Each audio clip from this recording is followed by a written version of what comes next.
So, like, I'm working with a new artist, Nefertitti, and she's incredible. Incredible. Like, when she does music, it's like me working with Tammy Lucas. Okay. Is It Good to You? And all of those records. We did Goodbye Love. She wrote Joy for Blackstreet. And we had this vibe. So I have that same vibe with Nefertiti. And, you know, she would come, she'll bring me a song like a producer would do. And she was like, what could you do to this? And we'll kind of marry it all together. So working with her and a producer by the name of El Timo. Teddy Riley says, compared you to Tammy Lucas. Now, if you ask anyone who knows New Jack Swing, she sang on Goodbye Love. I mean, that's how far back, 88.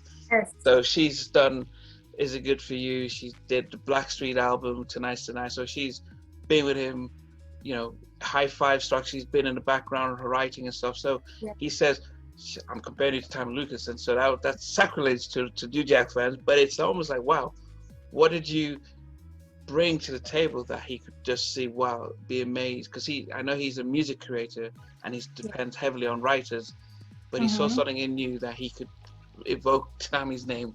Yeah, I think he's seen himself in me.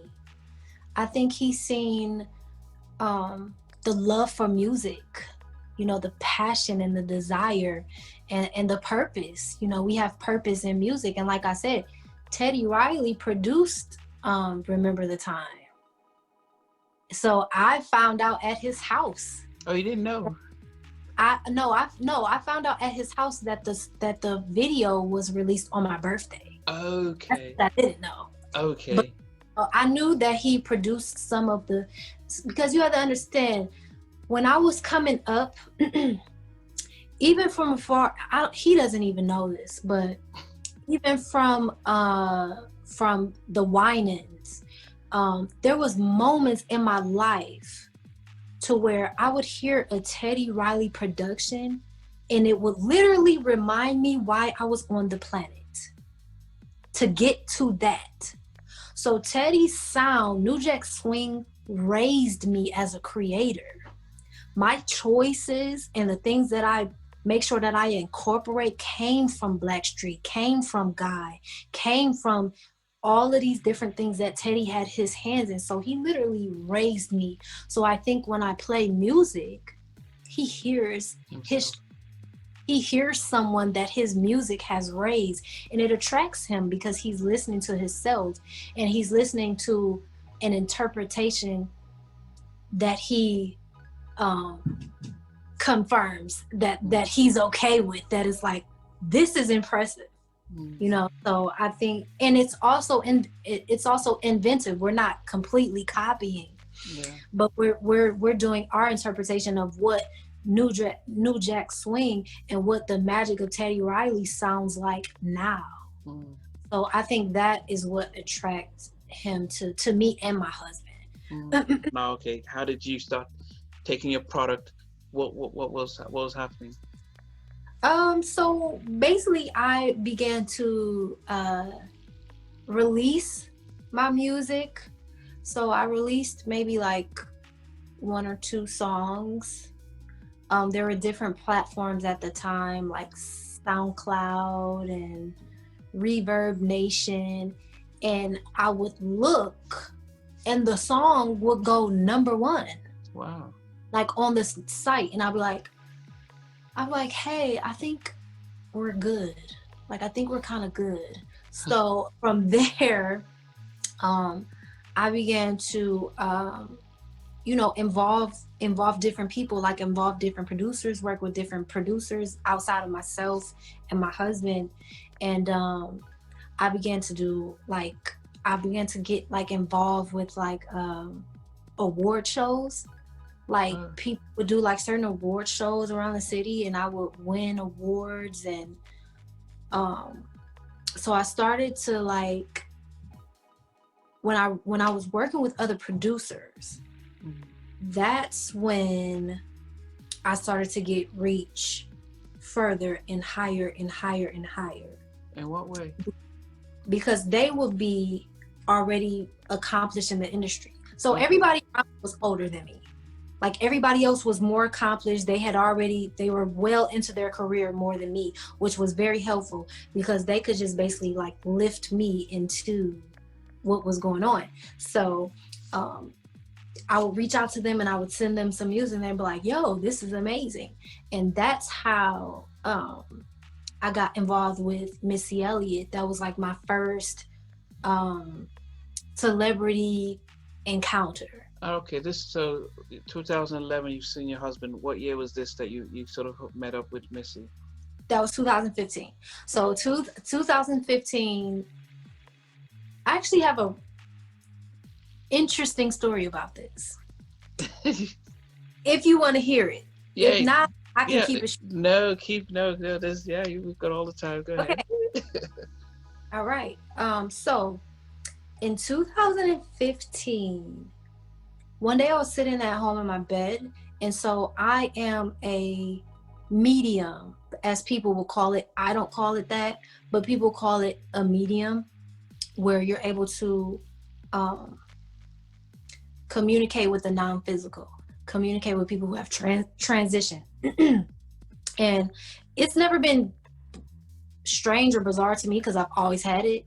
I didn't know that everybody didn't. That was kind of like a find out thing for me. So so this is my normal life, you know, and I was in communication with Aaliyah. And Aaliyah came to me and she said, I want you to do a 21-day fast. Fruits and water. She said, on the 21st day, that'll be my birthday. On my birthday, I'm going to connect you to Missy Elliott and Timberland. And I want you to develop a relationship with them. There's a song that we didn't finish that I want you to finish. So I'm like, how am I gonna meet Missy? I'm like, what? I don't know these people. I don't know anybody who knows them. I don't know what this is, but I'm always obedient and I followed it. That was the first time where something had been as strong as that. So I did the 21-day fast. Her birthday came January 16th. I kid you not, I have witnesses. I was like, I don't know how this is going to happen. I don't know what I have to do. And I was on Twitter and I looked at my mentions, and a friend of mine who's a producer, her name is Victoria's One, but she went as Lady Trauma back then. She was on Twitter. I didn't mention to her about the fast or anything. And she added me to Missy. And she said, Missy, I want you to check out Nefertitti. She's a songwriter. She's really dope, blah, blah, blah, blah, blah. From there, literally, Missy followed me on Twitter. And she was like, let's call, because that day, Missy was looking for songwriters. She was like, I'm looking for some songwriters, da, da, da, da. So that's what inclined my friend to at me. And so from there, we did a record. We did like 3 records, and it was just one record that she really, really loved. And we haven't got to the Aaliyah thing yet, but it's coming, you know. So yeah, that's how I that's how I got in contact with Missy Elliott. Literally, that's the story. So I've got 2 parts to this. The first one is, did you tell Missy about the whole experience and about the missing song? No, not yet, because it's not time yet. Okay. When it's time, she'll know. Okay. And then the other part is, you seem more worried about meeting Missy and less worried the fact that Aaliyah came to talk to you. I'm trying to balance. Because she always does. It's not a thing for me. Like, it's like, you know, a little bit before then, and then ever since then, she's always just present with me, you know. And you know, one part of being non-physical or not having a physical body, you can be 500 places at one time, you know, and you can be received by anybody who's in tune and who's listening. So that I mean, like I said, that's always been my normal, regular life. And but once I started to get in contact with more musicians and more people who created music, like Prince and Michael Jackson, and is this after they passed, or is this before they? Oh, afterwards. Okay. yes. So this is all in their transitioning. You know, once they begin to help me make music, Static Major is another person and he actually wrote with Aaliyah. Yeah, I'm a player. So once I began to make these contacts more and more, it let me know even further, like, wow, this is really what I'm here to do. And it's bigger than just making music and being famous. You know, it's about getting people through tough times. You know, it's about encouraging people with music. It's about using your platform to talk about things that are encouraging and healthy for people. You know what I'm saying? It's not just about being famous and making money. And that's what those people were on the planet doing. You know what I mean? They wanted to make a difference. And so just because they don't have their physical bodies no more, they're still working.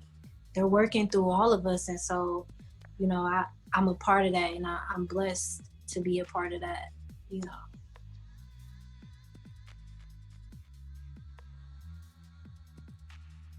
know.